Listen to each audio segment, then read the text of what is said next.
Hello and welcome along to the Where's My KitBag podcast here, hosted by the three lovely media technicians of the Sixth Form College, Farnborough, with myself, James. Me, Will. And me, Steve. Now, Will, you're back in the studio. Hey. Hooray! After my phone-in interview last week. I think that went really well. That's true. I thought it worked rather well. Yeah, I was quite surprised at the quality listening back to it. I thought it just sound like a strangled cat on We the did. end of the phone. We did get some responses from students saying that myself and you, James, did keep Will on way too long because he was ill in bed. I had to keep muting the microphone. I was coughing so much. Oh, wait, I've got a sound for that. Hang on. Carry on, Will. Carry on. There I was, splurting my guts out over the phone. With my dedication to the podcast, I stuck through like a trooper, all the way to the end. What a true American hero. Get this man a Purple Heart. Anyway, Will, yes, I hope if ever I'm ill for a podcast, you also ring me, because it will be quite fun. Or if Steve's off or anything. Oh, it means we can get some guests in. Now, exactly. can phone up some Damn guests. straight. Yeah. Oi, magic. Dan McGraw, what are you doing? Steve. What? Steve Bells. Oh, yeah. Oh, that could be quite good. Oh, yeah, well, oh. we'll just pick people we'd like across the college We know and just Steve's drag them listening. in. Well, we know Belt's lessons in his car. Funny story. It was Steve was talking to me yesterday. He was saying one night driving home after college, he was listening to the podcast, and I was in front of him in the car, and he was very tempted to pull alongside me and just blast the podcast out to make it sound like I was just talking to myself. I could just hear my voice echoing in the background. So I might have to get him back with one if we get him back on the. He needs to come on show. and plug what he's currently doing if people that's aren't true, aware. yeah. I'm not going to spoil it, but yeah, let him come on Cool. and plug his own projects. That would be cool. I think it's a good idea. Absolutely. All guests are welcome at all times. Just let us know. At all first. times, be a stadium of people for the podcast. We could have a live studio audience who clap and applaud on command. That'd Instead be of me great. pressing a button, I'm like, point. You Clap can and hold up applaud. one of those boards and say Yeah. clap Applause. now. Applause now. They're like, it's not even And down. funny. Doesn't matter. Clap. I want my canned laughter. Anyway, so first things first, Steve, over Hello. to you with any new TechNet videos.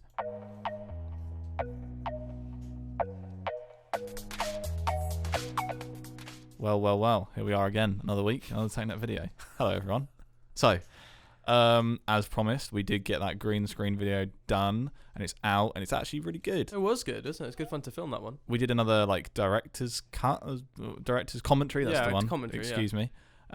Basically talking about our little process of how to set up the green screen, and then showed you what the finished product looked like. So, if you want to set up a green screen in the studio as well, or wherever you want to set up a green screen, check out that video. It might help you out. As for next week, James, you have a video in the works. Would you like to That give is them correct. a little introduction? as to I what's coming filmed on it on. When did I film it? Tuesday or where? What day is it now? Tuesday. Well, I think it was, wasn't in. yeah. Tuesday. Tuesday. It must have been Tuesday. Yeah. Don't even work Tuesdays. Don't even work Tuesdays. Don't even work Tuesdays. So we had a request for sort of like noise reduction a while back. So I finally found time in my busy schedule because I caught up with most of my marking. Nice. I know it's a miracle. I should have a hallelujah sound. So I'm gonna. Hallelujah. Thank you, Will. That's right. I'll cut that out as well. T-pain you as well. Oh, no. So I'm doing one about noise reduction. So I'm having a look at what Premiere Pro can do, what Audition can do, and showing you how to do both methods with a fairly quick. I'm going to try and keep it under 10 mins because when I recorded it, I waffle a bit. So I'm going to try and chop it out and make it a little bit cleaner. So hopefully it'll be a sub 10 minute. Nice. Of just basically me showing you how to do stuff in Adobe Audition and a bit of Premiere Pro as well. You got to try and you got to try and knock yourself off the top spot. I've got to beat myself. Though, not really a shout out. Whoever gave us our first dislike on TechNet YouTube channel. Very sad times. It was on your video as well, James. What we reckon is How can you hate animatics? I'm helping you. Exactly. Maybe myself and Will, we were talking in the technician's hub. There you go. He's got a name now. And we were basically thinking that somebody's got so frustrated with animatics they've taken it out and just disliked the video. Lots of sadness. Say they have a technical problem. I thought this would be really funny. And you go through to help them and it's like, have you got James's video up? And they're like, yeah, here it is. And you just see that thumbs down button lit up and it's like, you. Can we talk to you in the kit cupboard for a second? No, we just need to Sorry, why is the door locked behind me? Oh, nothing. Just Why is the jib hitting me? It's not hitting you. You're hitting it. throwing them into the chokey, Put them into a boiler Matilda cupboard. style. If Put you them could, in. Yeah. if you're going to dislike it, just leave us a comment for some feedback. That'd be great. Yeah. That's Be the- constructive. And Don't that's let, the be trolls, destructive. don't let the trolls get to you, Steve. oh, Haters gonna hate. Haters Yeah. gonna hate. hey ho. But there you go. We Well, knew the at day least was We've coming. got a 98% like ratio, so at least that's And the upside. I feel it's my fault now. it's that we not have one 100% dislike. anymore, but it's high. It's all good. Still a I mean, pass. it's higher than PewDiePie, I'd probably say, percentage-wise. Oh, but yeah, anyway, so hopefully that noise reduction video will come out on Monday. That's my plan. That's my aim. If I find time to edit it, that's the next question. Any other videos on the horizon, Steve, or is it just mine? We had a student as of many minutes ago, in the recent past. The last hour. Yeah, the last hour, perfect. Who basically said, "Can you put out a video on how to make a film?" And we asked them, we're like, "Can you summarize what that means?" She was like, "Well, anybody can just whip out a camera and shoot something, but after they don't really know. However, we already have Will's already recorded a kind of a bite-sized version of what we do in the tutorials, just to kind of give you a rough idea of the interface and how to get stuff into Premiere Pro. So look out for that. That could be the next one on the horizon. That would be great. There is a few more from recent podcasts that we've discussed coming out that are still in the pipeline, but because they're not of high priority, we haven't really pushed them. But this one, as a special request by a student, hint, hint, if you have any requests, do come and find us, is pushing to the front of the queue. So there you go. Nice. Damn straight. Now, it's time for some Will Devro. Live in the studio, he's back with some tech news. Yes, hello, welcome to my favourite segment of the week, Tech News with me. Incredibly biased. It's my favourite segment as well, to be fair, even though Oh. it's Will's segment. I can't All love right, Steve, back off, mate. I This can't is love mine. the YouTube segment that much. You can't like your own videos, guys. Exactly. It's like liking your own Instagram post. You just don't do it. Right, so getting on to the news this week. We'll start off with some Nintendo Switch news because we're all Switch owners here, aren't we? I believe Yes. Now, right. I'm just confirming I me- was first. Me and Steve in the more so recent months. Oh, I'm very much jumped on the bandwagon. Yeah, and we've been loving it recently. Like I think we mentioned before. The only reason I got it, mainly is because they announced the main series Pokemon entry to Switch. As soon as I did that, I was like, cool, yeah, I'm going to go out and get one now. I've been loving it. Just surprised at how powerful it is. But yeah, Nintendo rumor mill is starting up. So possibilities for this year are not one, but maybe two models of the Switch being rumored to come out. So they're looking at maybe a Pro version and like a light version, a bit like how they do the 3DS XL and then the 2DS, for example. And then the new 3DS Yeah, XL. who knows how many iterations we'll go through. But the light version's quite interesting. It's looking, from what people are guessing at the moment, like the Joy-Cons won't detach, so it'll just be like one solid device that you can take out, but it'll be a lot smaller. For me, the screens, for the games you play on it, the screen's already quite small. Yeah. I think when you're playing it in like portable mode, so to make it any smaller than that, I think it's going to be a bit of a struggle. But if it lowers the price point and makes some of those games more accessible, then why not? And then the Pro version is looking like it's going more down that sort of like bezel-less route. So at the moment there is quite a big black border around the screen. However, Steve mentioned a really good point earlier, is that it's quite nice to rest your thumbs on it sometimes, and because it is a touch screen, you don't want to be pressing stuff and accidentally during games or on the menu or anything like that. So it's a little bit like a safety net, isn't it? Yeah, for the large, obviously I've got fairly average size hands, but for the larger handed gamer, like especially the bit at the bottom of your thumb near your wrist that kind of curves over the Joy-Con when you're playing it like handheld mode, surely that would, on the bigger hands, as weird as this is to imagine everyone, surely that might touch like a borderless screen of sorts. Nintendo are normally really good with their ergonomics and stuff, so I'm sure they'll figure a way around it. Absolutely. The thing I hope that it was on one of the Reddit posts is that for us at least, if we wanted to upgrade, we'd be able to just buy the console or like the console on the dock, not have to pay for extra Joy-Cons. I don't know if they'll do a new iteration of the Joy-Cons or not like that. Pro-Cons. Yeah, who knows? Oh, you can't call it Pro-Cons. Pro-Con. Yeah, who knows? That would be an awful name, a Pro-Con. So, you know. Pro-Joy. Oh, no, geez, that won't work. Joy-Con X. Oh, Joy-Con XL, new 3DS. Yeah. Amiibo. Yeah, who knows? Slam it all in. There are two rumoured things. I looked up a bit earlier. So currently, as of the end of last year, they'd sold 32 million Nintendo Switch units.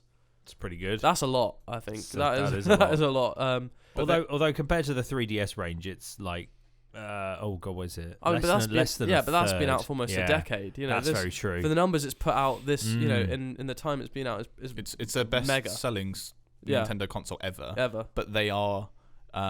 This is quoted from Inside Gaming's YouTube channel. From what they were saying, is they're still underperforming based on their projections, but Nintendo always shoot way higher than they can serve. I don't know. I think something we've been really enjoying on the Nintendo Switch is, yes, the games are expensive, but you don't really lose the value, do you? If you ever wanted to trade in the games or sell them on, people sell them, you know, £5 less than retail value. So and they sell as well. Yeah, like, they don't. Yeah. So yeah, that was quite nice. Something Canon just announced today.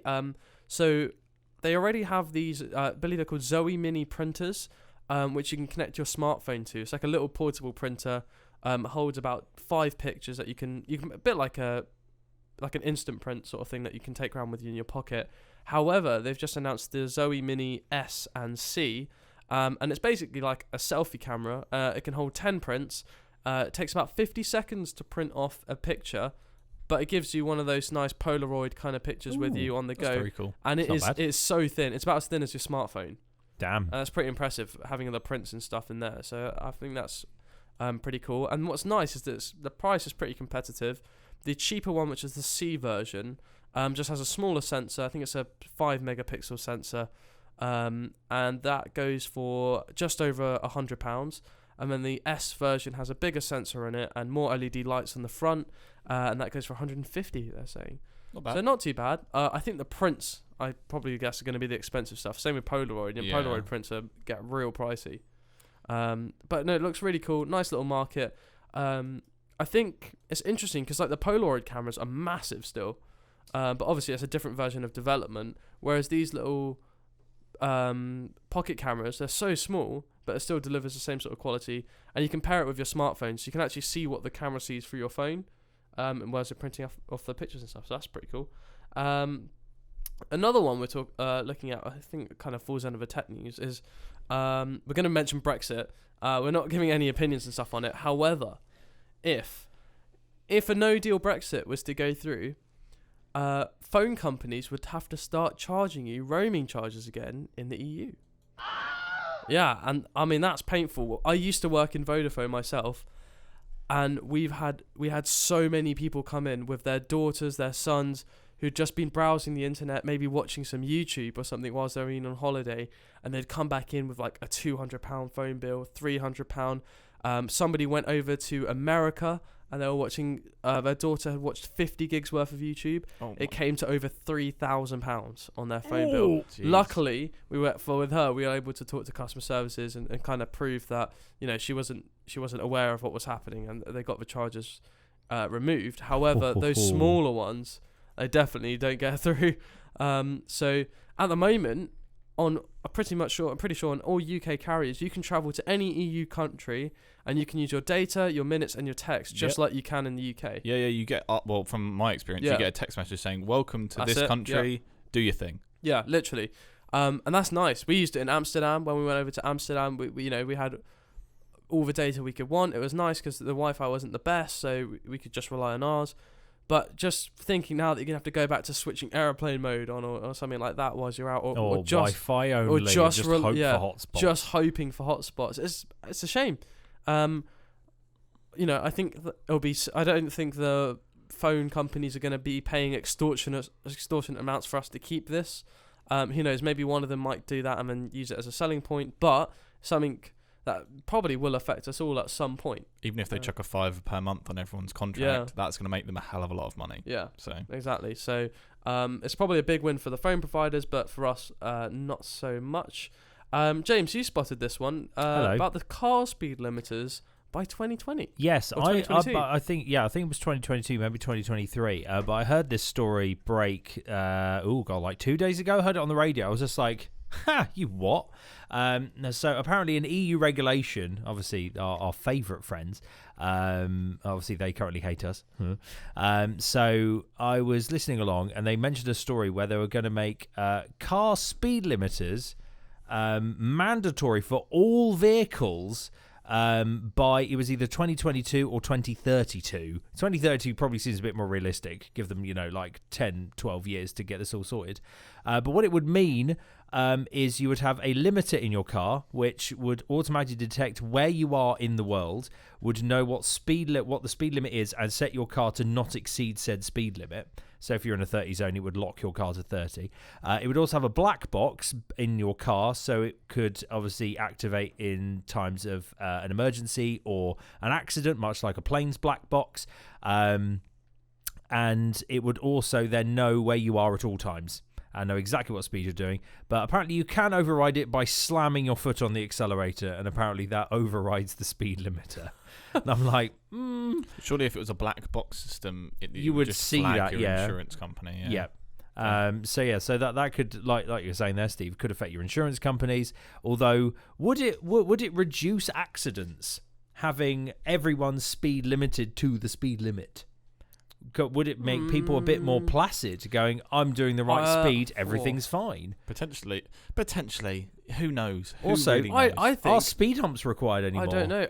I don't think they're required anyway. They're Exactly, actually yeah. detrimental because you have to brake and speed up again. Yeah. You're actually using more fuel doing it. They're less fuel efficient. So, But would but it be on an that end to the note, speed hump? I think it'd make driving more competitive because you're going to get people in these fancy cars still. Who is it going to be a race to who accelerates to 70 first? Yeah, exactly. Mm. I'm against this Ferrari 458 Italia in my little say at me. Are they saying that you can no longer overtake someone? Because what happens? Yeah, when you get to 70 and the car in front of you's you got to slam down the doing accelerator. 69 miles an hour. Did it? Well, okay, great. You got to drop down to 60. You got a 1 mile. You got a 1 mile an hour acceleration window. Yeah.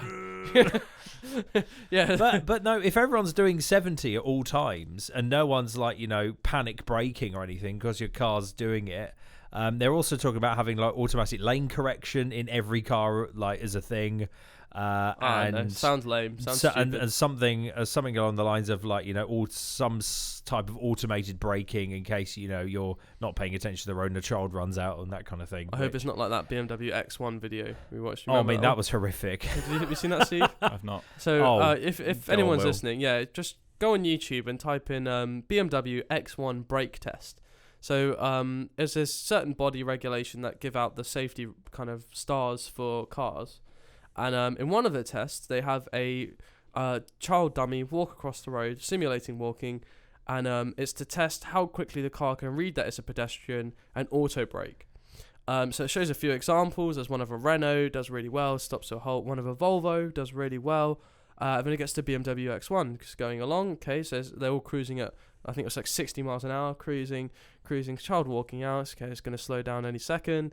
No, okay, it's just obliterated the child. Literally, limb from limb flies over the whole screen. One of those N-Cup test dolls has got like the yellow and black things. It's like on a little automated grid, so it's doing like a little like march walk into the road. And it just obliterates it. I'll have to check that out. Yeah, and this was an official safety test, so it scored none. It scored a 0. Yeah, Just quite it was bad. brutal. Yeah, recommend checking that one out. But yeah, interesting topic. But we will see where that goes, I guess. I guess it's how it's implemented. Yeah, exactly. Because I'm like, if you've got like a classic car, circa like 1960 or something, you're like, oh, by the way, can you fit all this technology? It doesn't have this technology. It's not. It's barely got a battery enough to run the car. I think they were saying it's just be for cars produced from then onwards, sort of thing. Yeah. I'm sure they do. Then when that scrappage scheme came out for cars older than 10 years old, they give some money off. They'll probably end up doing that or so. Who knows? At the end of the day, reckless drivers are going to be reckless drivers, whether they're going 30, 40, 50, etc. So always, students out there listening who drive cars, always consider what if. Yeah. Yeah. So yeah, there you go. There Oh, you yeah, go. that just Steve's that's driving yeah. tips. I've not been driving long enough to be really a mentor, but I always consider what if. There we go. That wraps up True. the tech segment. Right. So now we move on to Film of the Week. I just saw Steve faceplant off face palm. face Oh, plant. she's about to say, where's he gone? Where's he gone? He fell over while sitting down. We're not in a chair. skateboard park.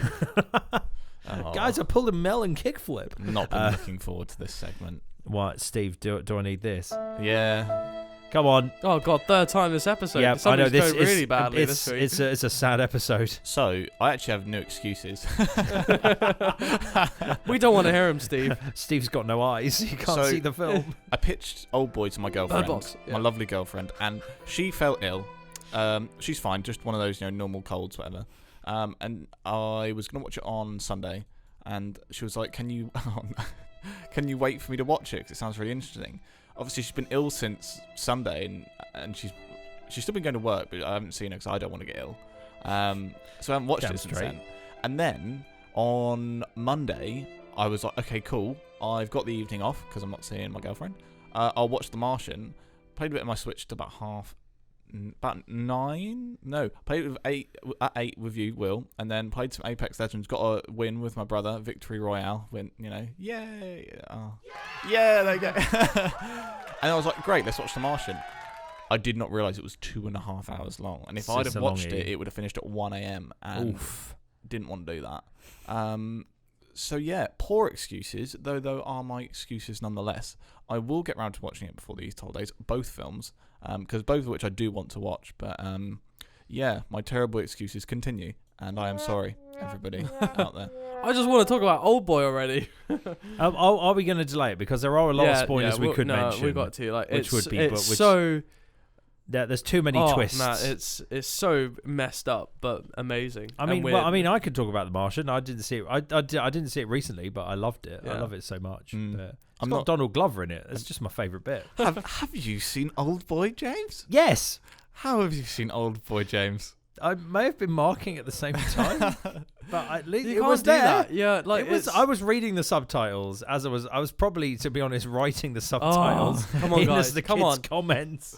I have seen it though from beginning to end. Okay. That is but better than I'll probably rewatch it again just to make Will happy. Although some of the gore in there, I don't know if I want to watch it again. I am aware from. Yes. I think I might have mentioned this in an earlier podcast when talking about Old Boy.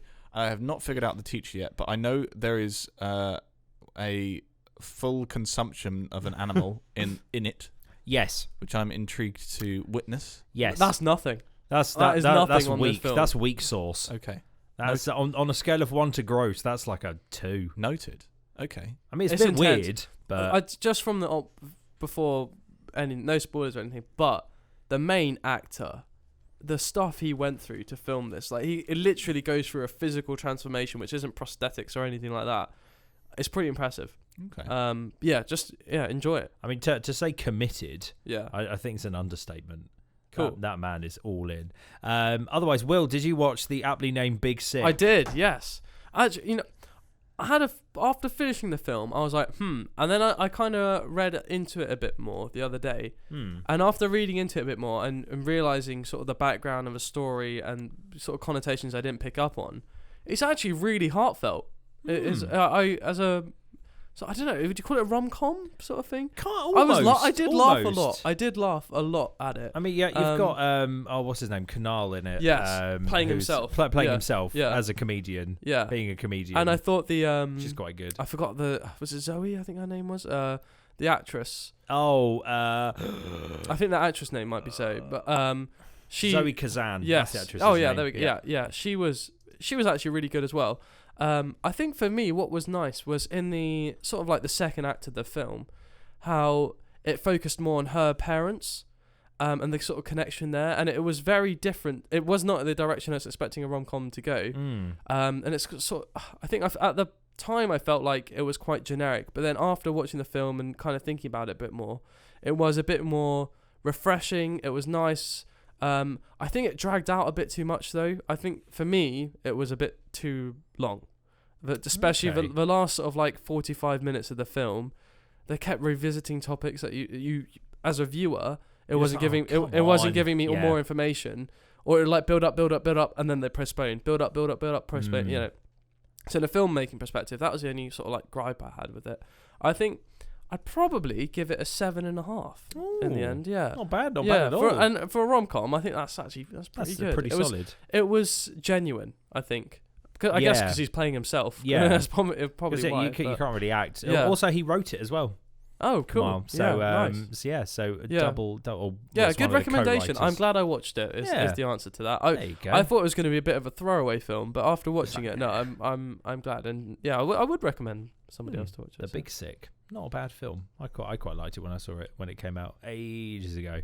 Otherwise, do we have another film to add to Steve's never-ending list of films? No, I don't think we can do that. I think there's so much to talk about on just That is Old true. Boy alone. Or do you And want to not lump including The me with Martian. something? Oh, Possibly. that is the question. Maybe we can include it in the description if we decide. we will think on of something something to later. lump me with, or give me with great. Oh no, I was talking about something earlier today that I hadn't seen. It was really obvious.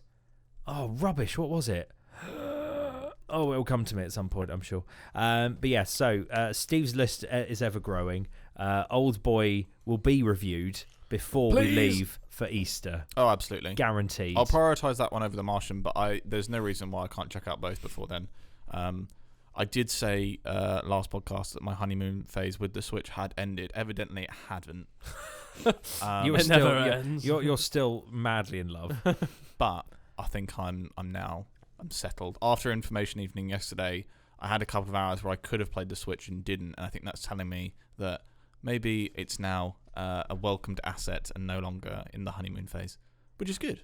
So cool. more time for films. Lovely. Otherwise, last section of the pod is Tune of the Week. Now, I did do as promised and requested, do some weird edits. Unquote Steve T-Pain me. So that this is Steve's Tune of the Week jingle. Tune of the week. Lovely little. Wow. Amazing. I think you did well there. To be honest, it was struggling, but it's only because you kind of held that note was it able to, T-pain you. Nice. Otherwise, Will's, I decided to go a little bit to town because I did Will's first. I wasn't going to do the same treatment for you, Steve, because that was like the first bit, and then I was going to add music underneath it, but I didn't get time. So this is how Will's one ended up. Tune of the week.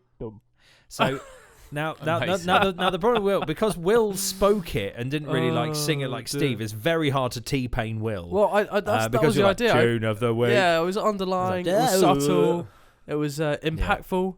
That was the little dun on the end. That was meant to be the punchline. But Sounds like it could be in Borat. Tune of the week. That's all I can think. I think we need a mashup. Oh, what? Maybe a between the mix. both of Yeah, you but now both in. need to do one, and then all three of us get mashed up. I'll just do some really bad pitch shifted. What I'll have we pitch got? shift What have we got myself. track wise for Tune of the Week? Now, I've been in a big crisis this week. Some songs came out, I went, ooh. Another song came out, I went, ooh. A third song came out, I was like, oh, for goodness sake, come on. So there's, in fact, 3 songs that I can't decide what I want as Tune of the Week. Oh, my. It's the first time this has happened for some time, and I can't make my mind up. Obviously, so Foster the People released a brand new song called Style, which is really good, very upbeat. Kind of harking back to slightly more older Foster the People style, big sort of kind of like dirty riffs and that kind of thing. Then Tame Impala released a new song called Patience, I think as a kind of jokey way of saying be patient, we have a new album coming soon, is that's what the kind of fan base is clawing about, which is, it's Tame Impala. You get what you expect from Tame Impala. Really nice, calm and placid. And then the other day, Two Door Cinema Club come along and go, hello, fellas, we've not been here for a while, and drop a new song called Talk, which sounds very Two Door Cinema Club, but not kind of like really old, like mega, what I would kind of call like almost like sunny indie pop, almost. Slightly more kind of not grungy, but slightly like weathered, like a kind of weathered sunny poppy indie. So like kind Weathered of sunny poppy indie. That's the title. That's the title of the podcast. A new sunny poppy indie. I feel like that should be on a t-shirt. Yeah. What? New sunny poppy indie. Yeah, I'm all about that new weathered poppy sunny indie vibe. Yeah. Weathered Yeah, man. poppy indie. Shred it, dude. Sunny vibe. Oh my god. Yeah. You just got nice like sunny beer in your hand. Glorious. But yeah, so that they released a song called Talk. So it's they're all quite good. They're all very good. I mean, I'm very biased because I love Foster the People, but we've already had them as track of the week with obviously Myrrh, with obviously electro bagpipes. Nice. From learned to love that before. song. Yeah, you love it now, It's don't become you? a classic. So I'm very tempted just to pick all three and just be like, screw it. It's nearly Easter. Have some bonus songs. Nice. Why not? All your How- eggs in one basket. How on earth am I supposed to fit all that on the newsletter? Pick Yeah, you. think of, right, think so of here we Steve go. Bale. So here we go. So Steve now gets to pick his favourite of the three to go on the newsletter. Oh, that's a cop-out. That is a cop-out. I'll get all three on there. Otherwise, Foster the People's art for the song is weird but cool. I'd probably go with that one over the others because Two Door Cinema Club is just their faces, which, is nice, but, not as entertaining. And Tame Impala is currently a picture of some drums. Nice. So I think Foster the People for artistic quality is better for your tech news leaflet. Lovely. But yeah, otherwise, there you go. Tracks of the week. Tame Impala Patience, Foster the People Style, Two Door Cinema Club Talk, boom. Happy Easter. Although we're a week early. I'll have another one next week, don't worry. But yeah, otherwise, that is pretty much it for the Where's My Kit Bag podcast this week. Thank you very much for listening, as usual.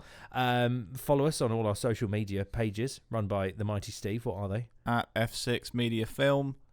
It's going good. It's literally everyone's chatting about it. Chugging It's away, actually isn't it? Quite nice. So yeah, I'm trying to keep up with it. Some days, yesterday with the information evening, I forgot to post the TechNet choice. So shout out to the winner of that.